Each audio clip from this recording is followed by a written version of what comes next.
আসসালামু আলাইকুম গাইজ।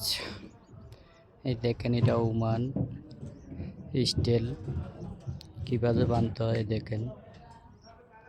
এই যে ডাবল জালি, এটা হচ্ছে হেড অ্যান্ড বিম। দেখেন প্রতি স্টিলের লগে একটা করে রিল। দেখেন যেই বান্ধেন এরকম করে বানবেন। ডাবল জালি বানলে আপনার কেরেক আইব না ছাদও, আর কেরেং দিলে কেরেক আইব।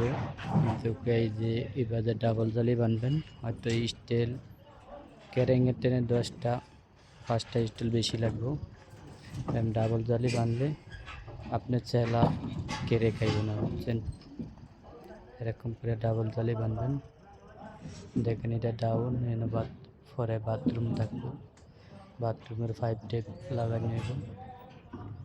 এই কারণে এটা ডাউন হয়েছে। এই যে এরকম বাথরুমের 5 যাবে, ওই যে 5 দেওয়া না, পরে এন্ট্রি বাথরুমের 5 যাওয়া নিব। দেখেন এরকম ডাবল জালি বানবেন, পরে আর কোনো সমস্যা কেড়ে খাইব।